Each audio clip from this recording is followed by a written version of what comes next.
Buenas tardes, Dios me los bendiga a todos, qué maravilloso estar en esta tarde aquí. Vamos a tratar de dar un poquito de celeridad a esto porque tenemos más actividades que seguir y el tiempo es apremiante. Pero como nosotros somos eficientes, vamos a lograrlo terminar a las 5:30.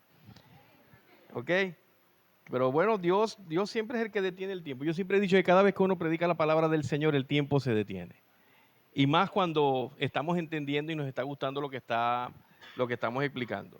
De hecho, muy buena enseñanza la de Eniver, de verdad es cuestión de mirar hacia adentro para poder entender claramente lo que el Señor nos quiere decir, sobre todo con el agradar a Dios y lo que le gusta a Dios. Y con esto quiero empezar para arrancar con Efesios capítulo 3, porque muchos de nosotros pensamos que Dios es un viejo de barba blanca, con el ceño fruncido, señalando a todo el mundo, y no es así. Dios antes de ser Dios es Padre.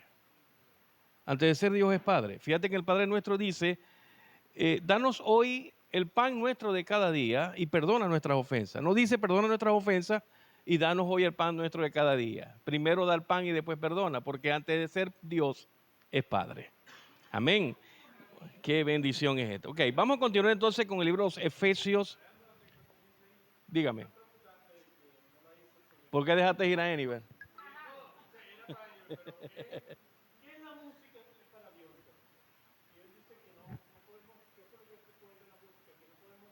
No, que la adoración, claro que sí, es un instrumento. No, es un instrumento. La música, él lo dijo claramente, la música es el medio o es uno de los medios que se utiliza para adorar a Dios. La alabanza, la alabanza. La alabanza. La alabanza se conecta con lo que es la música. De hecho, cuando usted va al Antiguo Testamento, en el libro de Isaías o en el libro de Ezequiel también aparece, dice que los primores de mis tamboriles fueron creados para ti. Es decir, que Dios en medio de su creación y de su divina creación, crea la música para Él. Entonces, lo dice la Escritura, porque es un instrumento, es una vía, es un camino para la adoración. Cuando tú cantas, por ejemplo, una canción de despecho, porque te dejó la novia, Ajá. entonces la música te lleva en el camino para que te sientas triste o te sientas afligido y puedas sentir lástima por ti mismo. Estas son las canciones de despecho, Ajá. ¿verdad? Hay canciones alegres, por ejemplo, cuando tú cantas un cumpleaños feliz, tú estás por medio de la música agradeciéndole a Dios por la vida de esa persona y que esta otra persona que recibe el cumpleaños, aunque tenga la cara de que no haya cómo terminar la canción, está esperando ese agradecimiento. Y así mismo es Dios.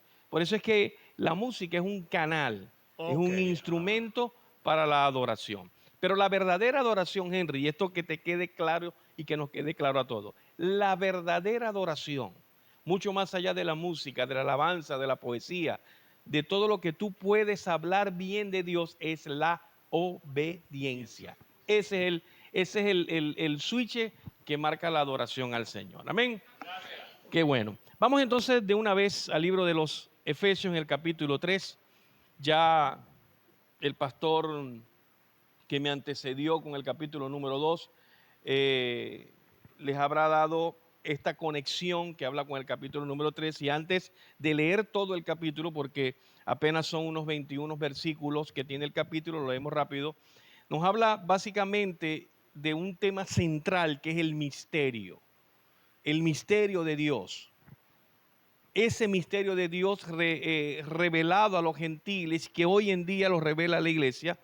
Y cuando hablamos de misterio, estamos hablando de algo que está oculto, un código oculto que merece ser escudriñado, buscado como tesoro para poder dar a conocer o para poder descubrir cuál es ese misterio. Ese es el tema principal de todo esto. Sin embargo, en el capítulo 3 del libro de Efesios, el misterio que habla Pablo de una vez lo revela, y es el tema principal de este capítulo 3, es acerca de el gentilicio o los gentiles que también son prestos y que Dios también había tomado y escogido para ser parte de su pueblo, para ser parte de su gente, tal cual como él lo explica acá en este capítulo. Vamos a leer entonces desde el primer versículo del capítulo 3 rápidamente para luego entrar a la diapositiva y de una vez marcar este bosquejo expositivo. Dice: por esta causa yo, Pablo,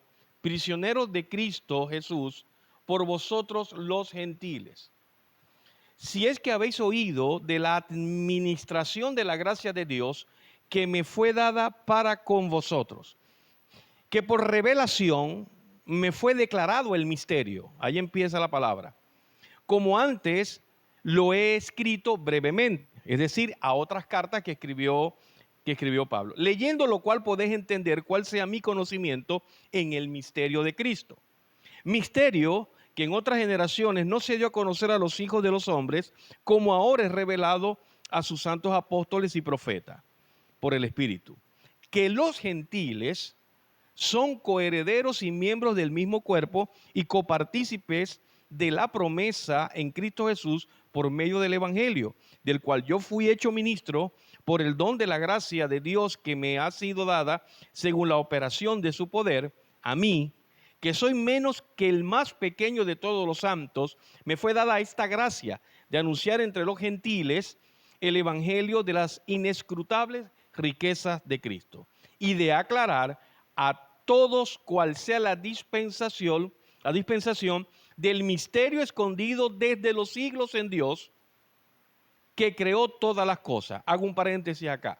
En este versículo 9, cuando hablamos de aclarar a todos cuál sea la dispensación, cuando hablamos de la dispensación estamos hablando de dos factores muy importantes que Dios tiene con la iglesia. Uno es el trato, la relación que tiene con la iglesia, y dos, la administración que también tiene con la iglesia. Entonces, cuando hablamos de dispensación, no es otra cosa que la interrelación que Dios tiene con los hombres en diferentes tiempos. Es decir, en el Antiguo Testamento Dios tuvo una relación personal con Moisés que es muy diferente a la relación personal que tuvo con David. ¿Ok? Esa dispensación que tuvo con Moisés no fue igual a la que tuvo con David ni a los diferentes profetas. La dispensación que hubo en David no fue la misma relación o dispensación que tuvo con Jesús. La misma dispensación que tuvo con Jesús a partir de Hechos capítulo 12 en tiempo de Pentecostés, cuando el Espíritu Santo visitó a los apóstoles en el aposento alto, entonces la dispensación cambió. Ya esa dispensación no era Jesús tratando de persona a persona con sus discípulos, sino que el Espíritu Santo, el Consolador, vino a tratar persona a persona con los judíos en aquel tiempo. Pero esta dispensación que habla Pablo en Efesios capítulo 3 es la dispensación de Dios. ¿Con quién? Con usted y conmigo. Es decir, con nosotros. El Espíritu Santo trató en aquel tiempo en Pentecostés, cuando recibieron poder, que vino como un viento recio, y entonces llenó a toda la gente del poder, y empezaron a hablar en otras lenguas, de manera que los extranjeros entendían lo que estaban diciendo los discípulos. Era muy diferente a lo que nosotros hoy podemos manifestar en la relación con el Espíritu Santo. De esto trata básicamente lo que Efesios nos comenta. Cierro paréntesis con esto y continúa en el verso 10 diciendo: para que la multiforme sabiduría de Dios sea ahora dada a conocer por medio de la iglesia a los principados y potestades en lugares celestiales. Subrayen por favor esa palabra ahí, principado y potestades en lugares celestiales. Verso 11, conforme al propósito eterno que hizo en Cristo Jesús Señor, en quien tenemos seguridad y acceso con confianza por medio de la fe en Él. Por lo cual pido que no desmayéis a causa de mis tribulaciones por vosotros, las cuales son vuestra gloria. Alejandro, Por esta causa, dime. ya que comenzaste a desarrollar, voy a hacer yo el papel de pregunta improvisada. Ajá. Dijiste allí con respecto a la dispensación, me parece extraordinario, ¿no? La dispensación que tiene que ver con el trato, con la administración de Dios. Ajá. Pregunto, yo quedé un poco con duda, la administración que tuvo el Señor en el principio, en el Pentecostés, no es la misma administración que tenemos ahora, porque se ha hablado de una iglesia primitiva y una iglesia contemporánea. ¿Dónde estamos nosotros ubicados? ¿Realmente es la misma iglesia o hay dos iglesias? Estamos ubicados en la misma dispensación de la iglesia. ¿Ok? Existen 7 dispensaciones. O han existido 7 dispensaciones. Todavía falta que se cumpla una, pero ese es otro tema que vamos a tratar.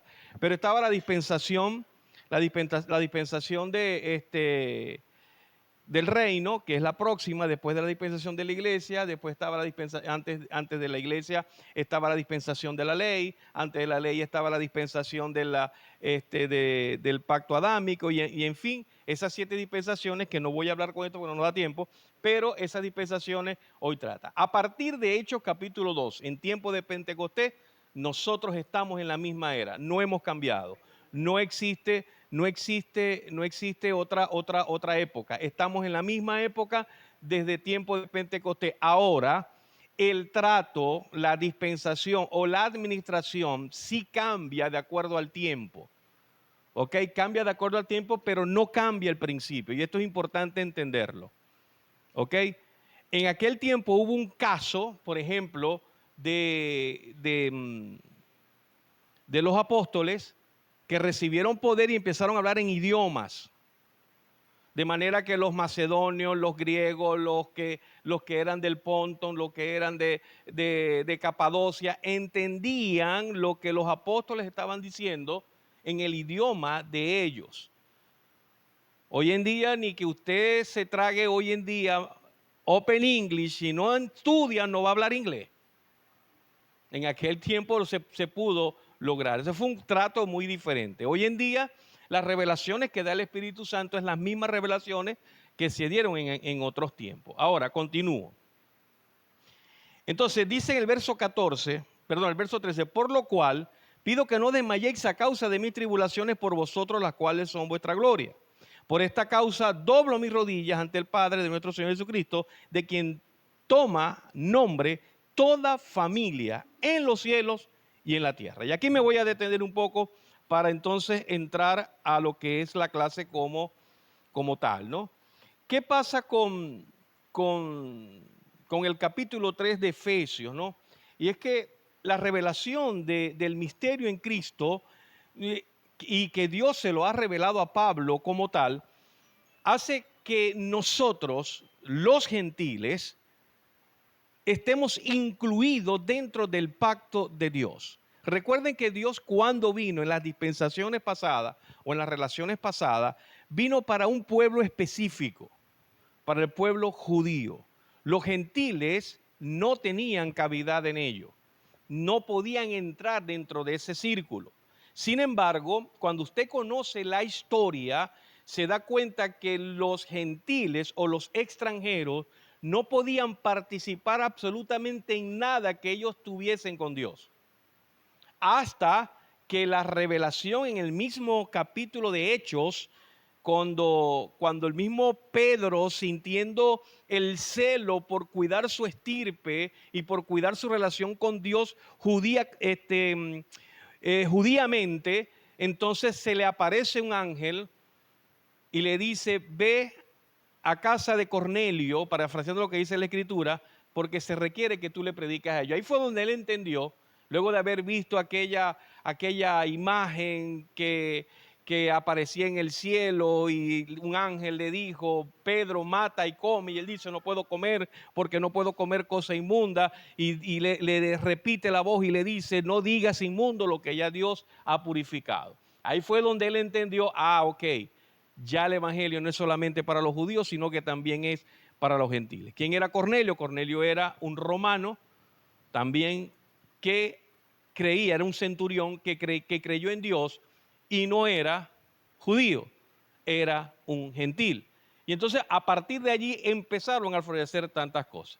Entonces el epístola de Efesios marca una profunda escritura por Pablo desde su prisión en Roma.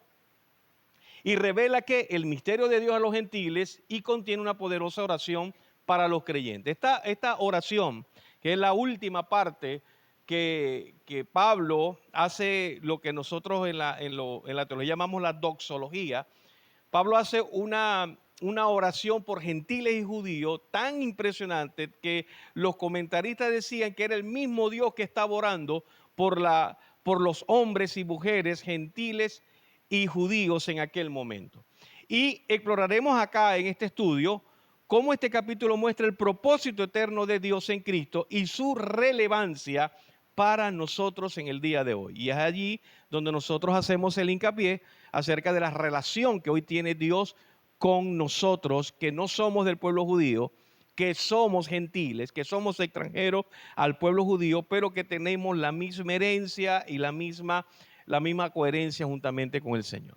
Ahora, Pablo, prisionero por los gentiles. ¿Quién era Pablo? Pablo fue aquel que recibió el llamado en decir, necesito que salgas de donde tú estás y empieces a predicar a los gentiles, a la gente fuera de la conexión judía.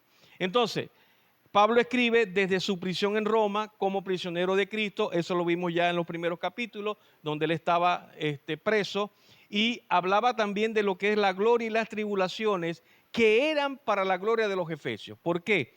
Porque Pablo decía dentro de su cautividad, Pablo decía dentro de su lugar donde estaba preso, que a él no le importaba en absoluto estar preso, que sus cadenas estaban colocadas en él, en esos cepos en los pies, en la catacumba más profunda, donde literalmente pasaba la cloaca de toda Roma. Ahí él estaba preso, le pasaba la cloaca por los pies al mismo Pablo, y él decía, esto no es comparado, esto no tiene comparación, y me gozo en gran manera que a pesar que estoy preso, a pesar que estoy encadenado, a pesar que estoy cautivo bajo las leyes de Roma, el evangelio de Dios está en la calle esparciéndose por doquier, por todos lados, y ese es el gozo que nosotros debemos tomar, dice Pablo, que no importa que yo esté preso mientras el evangelio esté en la calle dándose a conocer. Entonces tenemos que la gracia otorgada que fue dada ¿a qué?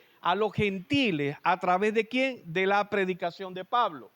La humildad profunda que presenta dice que se considera menos y más pequeño que todos los santos. Fíjate que Pablo tenía un grado de humildad pero tan terrible, tan grande, que siendo él un principal del Sanedrín, siendo él un principal de la sinagoga, dice que había dejado todo y que todo lo que había aprendido siendo un prosélito judío del Sanedrín principal de la sinagoga, lo tenía por basura por haber conocido a Cristo y a este crucificado. Es decir, que todo lo que había aprendido desde el punto de vista teológico, desde el punto de vista doctrinario, todo lo tenía por basura. Dice la Escritura, lo tenía por estiércolaza.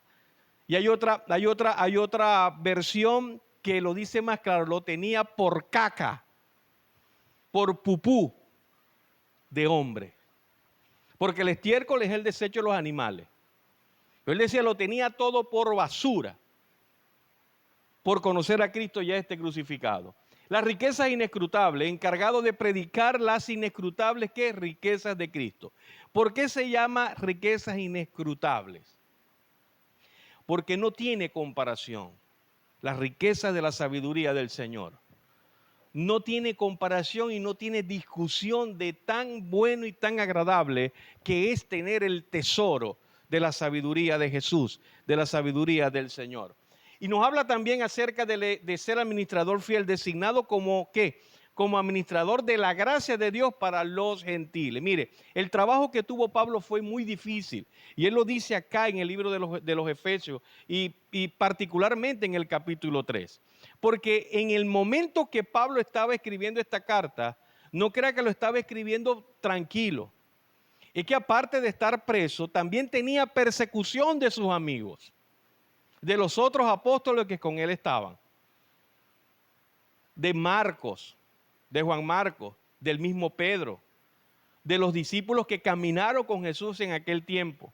Y él en su humildad decía, podrán decir lo que sea, habrán caminado con Dios, habrán caminado con Jesús, podrán verle la barba y la sandalia, pero yo lo vi glorificado y lo vi en una estatura mucho más de la que lo vieron ustedes. Por eso es que él decía, yo soy apóstol por designio de Jesús de Nazaret, pues lo vi glorificado y lo vi vivo y lo vi en esplendor. Entonces Pablo tenía este problema.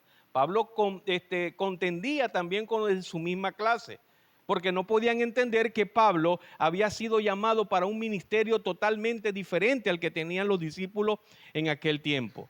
Los discípulos tenían un ministerio totalmente judío, eran para los judíos, todo lo que hacían era para los judíos que estaban dentro de Galilea, dentro de Judea, dentro de Samaria, los que estaban en el exterior, para eso habían ellos estudiado y se habían propuesto a predicar el evangelio a los judíos que estaban en la diáspora. Pero Pablo fue totalmente diferente, porque Pablo fue llamado para un misterio, para una revelación que aquellos no tenían. ¿Y cuál era? Que el evangelio iba a ser predicado a los gentiles para que en este futuro inmediato, tanto usted como yo, estuviésemos disfrutando de las inescrutables riquezas de Cristo Jesús hoy en día. Vamos a dar un aplauso al Señor para que me dejen respirar. Entonces, manifestado ahora a apóstoles y profetas por el Espíritu Santo de Dios, que es la revelación que actual. ¿Ok? Coherederos, llama a los gentiles coherederos, pues son miembros del mismo cuerpo juntamente con los judíos. ¿Y el misterio oculto cuál era? El plan divino escondido durante las generaciones anteriores, que en aquellos tiempos no entendían ni sabían. Hoy Pablo los da a demostrar de que el evangelio era para todo el mundo, para el mundo entero. Y fueron vistos, aunque sean por ráfagas, como Dios, por medio de Jesús de Nazaret, pudo hacerle favores a gente que no era judía. Por ejemplo, en el caso del criado del centurión, no era judío, el centurión no era judío, era un prosélito romano, de esos bien caracterizados con una autoridad de más de 100 soldados romanos, y curó a su criado. O sea, y mucha gente que fueron beneficiados con la sanación de Jesús y que no eran judíos. Sin embargo, ellos se cerraban un poco, pero Pablo les da esa oportunidad de poder abrir ese misterio escondido que estaba oculto en esas generaciones anteriores judías y que ahora los gentiles los podían procesar. Vamos adelante. Hey, si voy muy rápido me detienen, porque veo que por allá el negrito se está arrancando la cabeza. ¿O está entendible lo que estoy hablando? Yadira, ¿sí me estás entendiendo? ¿Ah? Ok. La perspectiva judía sobre la salvación de los gentiles ante la venida de Cristo. Antes de Jesús, la mayoría de los judíos pensaban que la salvación era solo para ellos, es decir, el pueblo de Israel. Eso es lo que ellos pensaban antes. Si un gentil quería ser salvo, tenía que convertirse al judaísmo, aceptar la ley y la circuncisión. Eran prosélitos que se unían al pueblo judío. Esos eran los requisitos que tenían antes. Para poder alcanzar la salvación tenías que entrar dentro de esa idiosincrasia. El Mesías era esperado para salvar a Israel y los gentiles, si acaso tendrían un papel secundario. La salvación era vista como algo exclusivo de Israel y no abierta directamente a todas las naciones.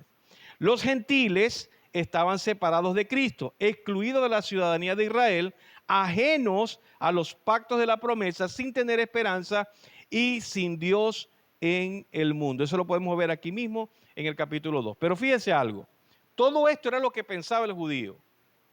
Pero en la revelación de Pablo, del misterio que Pablo había recibido de parte del Espíritu Santo, era totalmente diferente a esto. Era todo lo contrario. Todo lo contrario. Lo que pasa es que esto venía ¿de qué? De un carácter cultural. ¿Ok? De ese carácter cultural que el judío tenía. Vamos adelante. La salvación. Dice Primera de Pedro, capítulo 1, verso 10 al 12. Acerca de esta salvación, los profetas que profetizaron la gracia que Profesor vendría... Alejandro, disculpe un momento, ante la diapositiva que pasó ahorita quedé como con una duda allí. O sea que al parecer el judío pensaba que el gentil no tenía chance. No tenía vida. De hecho, todavía lo piensa.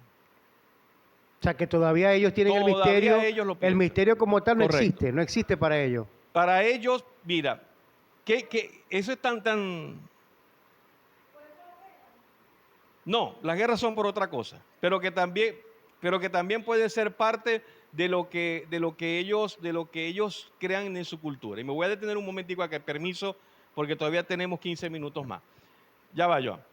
El problema del gentilicio en aquella época era que los judíos, como vivieron de esclavitud en esclavitud, de pueblos que por causa de su desobediencia, por causa de su durez de corazón, de su dura cerviz, Dios les permitió ser esclavos de otras tierras, de otros países, y usted lo puede ver en Daniel y lo puede ver en la historia, que fueron esclavos de los romanos, fueron esclavos de los asirios, fueron esclavos de los medos y los persas, fueron esclavos de los babilonios, fueron esclavos de los asirios, creo que ya lo dije. Como eran esclavos, siempre fueron esclavos. En esta última esclavitud eran de los romanos. Entonces ellos tomaron esa parte de como una venganza, digo yo, una venganza emocional, espiritual. No, tú no puedes esclavizarme a mí, siendo gentil, y mi Dios no puede ser tu Dios. Aunque la historia desde el Éxodo vemos que habían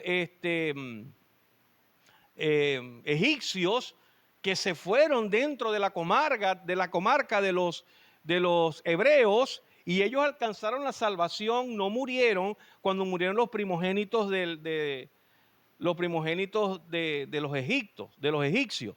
Usted recuerda la historia, ¿verdad? La historia de lo que se mueren los primogénitos, que fue la última plaga, porque tenía que pintar el lintel de la puerta. Bueno, usted conoce la historia.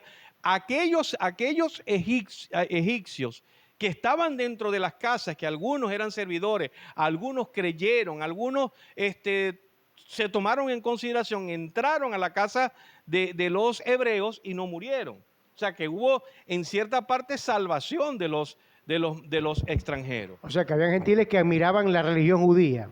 Claro, admiraban esa religión. Pero para el judío era imposible que esta gente pudiera alcanzar salvación. Fíjate que es tan imposible y eran tan duros de servir que ni siquiera el que se mezclaba, el mestizo, podía alcanzar la salvación. De allí es donde viene el problema entre samaritanos y judíos.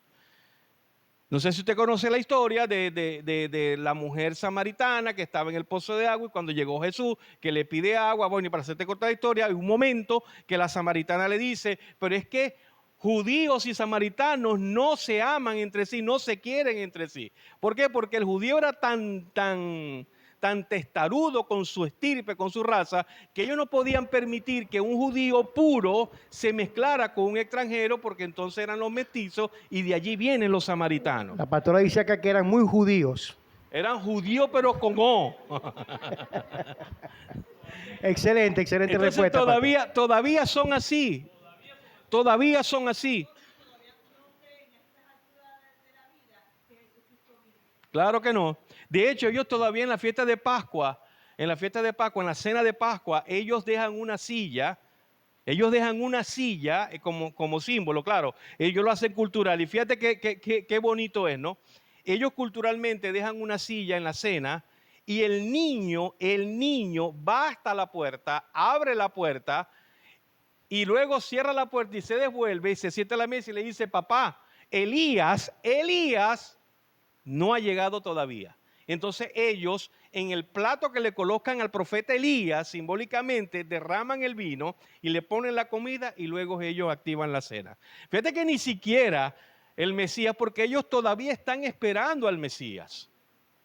Entonces para ellos Jesús fue un profeta más, fue uno que llegó, que revolucionó toda la historia y todo esto, y ellos no creen en eso. Pero Pablo, en esta carta de los Efesios, que los efesios son un pueblo no judío, se los está explicando claramente. Porque Efesios era una colonia macedonia, griega, eran extranjeros. Pero había un grupo de judíos que vivían allá y que Pablo los pudo llevar o congregar para explicarle las buenas nuevas de salvación. Amén. Continúo con lo que dice la salvación, lo que dice Pedro, porque Pedro fue más duro en esto, ¿no? Pedro dice, acerca de esta salvación, los profetas que profetizaron la gracia que vendría a ustedes diligentemente inquirieron y averiguaron, procurando saber qué persona o tiempo indicaba el Espíritu de Cristo dentro de ellos al predecir los sufrimientos de Cristo y las glorias que seguirían. A ellos le fue revelado que no se servían a sí mismos, sino a ustedes en estas cosas que ahora les ha sido anunciada mediante los que les predicaron el Evangelio por el Espíritu Santo enviado del cielo, cosas de las cuales los ángeles anhelaban escuchar. Es decir, que la virtud que hoy usted tiene de escuchar el Evangelio y de lo que estamos haciendo hoy aquí, los ángeles en otros tiempos esperaban y aplaudían de lejos y saludaban de lejos lo que hoy nosotros disfrutamos al máximo. Y esto es impresionante. Esto es impresionante, porque Pablo le dio la oportunidad en decirle a los gentiles, vénganse, que para ustedes también hay un puesto en la mesa del banquete del rey. Vamos a la otra. Dice, para que la multiforme sabiduría de Dios sea ahora dada a conocer por medio de ¿quién? De la iglesia, a los principados y potestades en lugares celestiales. ¿Sabía usted que los ángeles hacen silencio cada vez que usted está predicando el Evangelio? Los ángeles hacen silencio cuando un grupo de verdaderos cristianos cantan alabanzas al Señor. Porque ellos anhelan disfrutar o anhelaron disfrutar lo que usted disfruta hoy. Sin nada, sin condición, sin persecución, sin dime qué te dirán, ni nada. Ellos anhelan esto. Y el evangelio que Pablo nos enseña desde el punto de vista de la salvación, lo hace para que cada gentil, para que cada persona pueda tener la autoridad y pueda tener la multiforme sabiduría de Dios para decirle a los principados y potestades, se van de mi casa porque mi casa se respeta. Se van de mi vida porque mi vida es intocable.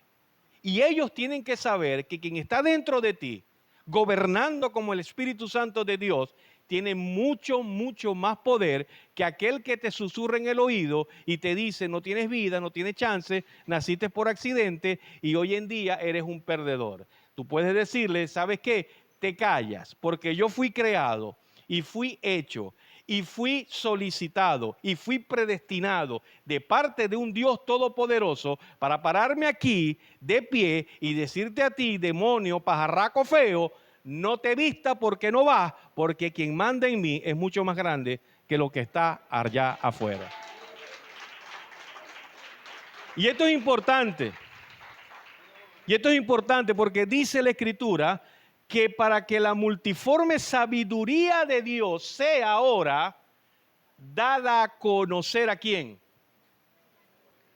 A nosotros, la iglesia, para que seamos el medio y podamos darle a todos ellos la manifestación y la gloria de Dios, que cada día son grandes sus misericordias. Vamos a la otra diapositiva, ya estamos terminando. Ok. ¿Qué son principados, potestades? Dirigidos por potestades de lugares celestiales. Los que hoy en día conocemos como ángeles, demonios, entidades celestiales. Aquello que está fuera del alcance, del alcance natural. Lo que está en lo sobrenatural, lo que está en las tinieblas, lo que está en la luz también. Ellos tienen que estar atentos y están atentos a lo que usted ora, a lo que usted predica y a lo que usted come de Dios. Entonces, la iglesia es el instrumento para mostrar esa sabiduría. Esa sabiduría multiforme dice que demostrando los multiformes aspectos de la sabiduría de Dios. Por eso es que es importante tener sabiduría del Señor. Es importante hablar el lenguaje de Dios. Usted puede tomar decisiones, sí. Usted puede hablar lo que usted desee. Usted tiene libre albedrío. Usted puede tomar la decisión que sea, pero téngase por entendido que si usted toma las decisiones desconectado de la gracia de Dios, su decisión puede afectar catastróficamente toda su generación. Toda su generación. Y no la de sus hijos, la de sus nietos, bisnietos y todo lo que viene, por una decisión que usted haya tomado. Pero si usted toma la decisión con el Dios Todopoderoso, si usted consulta la Escritura y si usted sabe que la decisión que voy a tomar está conforme y cónsono con lo que dice Dios, vaya para adelante porque Dios lo va a respaldar. Y toda su generación, por esa decisión, va a ser grande en todas sus décadas.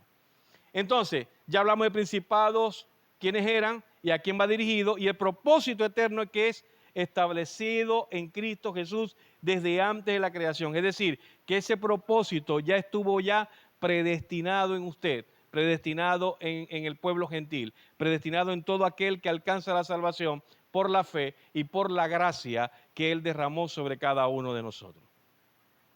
Entonces, ya para concluir, viene entonces la oración de Pablo, y quiero leer esta parte. Quiero leer esta parte en la Escritura para poder ya concluir. Dice en el verso 14, voy a leerlo hasta el 21, por esta causa doblo mis rodillas ante el Padre de nuestro Señor Jesucristo, de quien toma nombre toda la familia de los cielos y la tierra, para que os dé, conforme a las riquezas de su gloria, el ser fortalecidos con poder en el hombre interior por su espíritu. Mira lo que está diciendo Pablo. O sea, Pablo está regalando el poder de Dios. O sea, lo dice, esto es para ustedes. Lo dice claramente, dice, para que os dé conforme a las riquezas de su gloria. Imagínense usted que no existe mente, no existe pensamiento, no existe inteligencia, no existe intelecto que pueda alcanzar y entender la multiforme